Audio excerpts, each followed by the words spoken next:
পবিত্র ঈদুল আজহার ছুটি শেষ হতে চলায় রাজধানী ঢাকায় ফিরতে শুরু করেছেন কর্মজীবী মানুষ ও বিভিন্ন শ্রেণী পেশার নাগরিকরা। সকাল থেকে মহাখালী বাস টার্মিনালে ও কমলাপুর রেল স্টেশনে দেখা গেছে রাজধানীমুখী মানুষের ভিড়। অন্যান্য বছরের তুলনায় এবারের ফিরতি যাত্রায় নেই কোনো ভোগান্তি। যাত্রীরা সহজেই বাস থেকে নেমে গন্তব্যে যেতে পারছেন। অন্যদিকে কমলাপুর রেল স্টেশনে যাত্রীরা বলছেন মোটামুটি নির্বিঘ্নেই ফিরতে পেরেছেন তারা। সকাল থেকে ছেড়ে আসা ট্রেনগুলোতে বাড়তি ভিড় দেখা যায়নি। বাড়িতে সবার সাথে করে অবশ্যই ভালো লাগছে। ঠিক মতো আসতে পারছি, রাস্তায় অনেক কোনো যানজট ছিল না, খুব ভালোভাবে আসছি।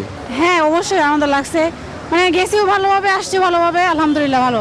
যে বাড়িতে ঈদ করে সবার সাথে ঈদ করে অনেক ভালো লাগছে। যাওয়ার সময় একটু কষ্ট ছিল, এখন আসার সময় আলহামদুলিল্লাহ কোনো সমস্যা হয় নাই, ভালো মতো ফ্যামিলি নিয়ে ঈদ করে আসতে পারছি আর কি। দর্শক, যেমনটি বলছিলাম, ঈদুল আজহার ছুটি শেষ আজ, তাই ঘরে ফিরতে শুরু করেছেন নগরবাসী। ঢাকার কমলাপুর রেল স্টেশন থেকে ঘরে ফেরার তথ্য জানাতে সরাসরি যুক্ত হচ্ছেন সহকর্মী মাইদুল ইসলাম হিমেল। হিমেল, স্টেশনে ঘরে ফেরা মানুষের ভিড় কেমন দেখতে পাচ্ছেন, জানাবেন। আমি এই মুহূর্তে রয়েছি রাজধানীর কমলাপুর রেলওয়ে স্টেশনে এবং ঈদের ছুটি যেহেতু আজ শেষ দিন, তাই কিন্তু অনেক যাত্রীরা কিন্তু আসছেন তাদের গন্তব্য থেকে এবং তারা রাজধানী ফিরছেন ঈদ শেষ করে, যে পরিবারের সাথে যে ঘরমুখ যে মানুষগুলো তাদের গ্রামের বাড়িতে গিয়েছিলেন ঈদ করার জন্য, তারা কিন্তু রাজধানীতে ফিরছেন। তো সে কারণে কিন্তু যাত্রী চাপ বাড়ছে এবং সকাল থেকে ঈদ লাগছে মনে, খুশির জোয়ার সবখানে, আরে ঈদ লাগছে মনে, বিকাশ পেমেন্ট সবখানে।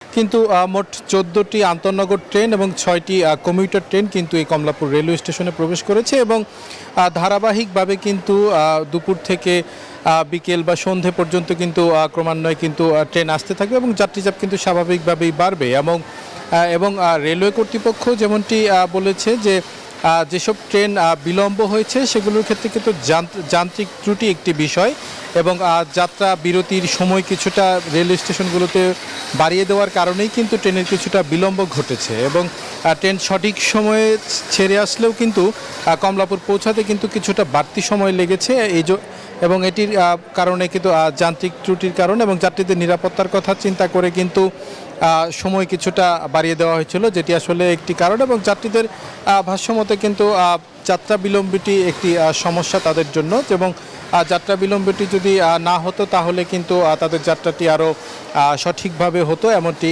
তারা বলছেন এবং যাত্রীদের নিরাপত্তার বিষয়টি চিন্তা করেও রেলওয়ে কর্তৃপক্ষ যেমনটি জানিয়েছে যে ঈদ পূর্বের মতো কিন্তু নিরাপত্তা ব্যবস্থা গ্রহণ করা হয়েছে এবং ঈদের পূর্বে যেমন স্পেশাল ট্রেনের ব্যবস্থা থাকে, ফিরতির ক্ষেত্রেও কিন্তু যাত্রীদের জন্য স্পেশাল ট্রেনের ব্যবস্থা করা হয়েছে যেন যাত্রী চাহিদা সহজে পূরণ করা সম্ভব হয় এবং বিনা টিকিটে যাত্রীর জন্য যেমনটি পদক্ষেপ দেখা গিয়েছিল যে এবং পরবর্তীতে কিন্তু অনেক অতিরিক্ত যাত্রী হয়ে গিয়েছিল এবং অনেক যাত্রী ট্রেনের ছাদেও কিন্তু গিয়েছে এবং কিন্তু ফিরতি যাত্রার ক্ষেত্রে কিন্তু তেমনটি এখন পর্যন্ত দেখা যায়নি, যে মোটামুটি টিকিট এবং স্ট্যান্ডিং টিকিট এই দুটি ক্যাটাগরির যাত্রী কিন্তু রেলওয়ে স্টেশনে বা ট্রেনে কিন্তু লক্ষ্য করা গিয়েছে এবং যাত্রী চাপ মোটামুটি বাড়ছে এবং সময়ের সাথে সাথে এটি আরও বাড়বে এমনটি বলছে রেল কর্তৃপক্ষ এবং সঠিকভাবে সব কিছু সম্পাদনা করার জন্য এবং সঠিকভাবে সব কিছু ব্যবস্থাপনা করার জন্য কিন্তু রেলওয়ে কর্তৃপক্ষ কাজ করছে এবং যাত্রীরাও কিন্তু আসছে এবং তাদের কথা যে কিছুটা বিলম্ব ঘটেছে, বিলম্বটি না ঘটলে আরও যাত্রীদের জন্য সুবিধা হতো এবং সার্বিকভাবে কিন্তু যাত্রীরা চলমান আছে এবং তারা তাদের কাঙ্ক্ষিত গন্তব্যের জন্য কিন্তু এই রাজধানীতে কিন্তু ফিরছে ঈদ শেষে। তো এই ছিল মোটামুটি আমার কাছে রাজধানীর কমলাপুর রেলওয়ে স্টেশন থেকে সবশেষ সংবাদ। তমা। হিমেল, ধন্যবাদ আপনাকে।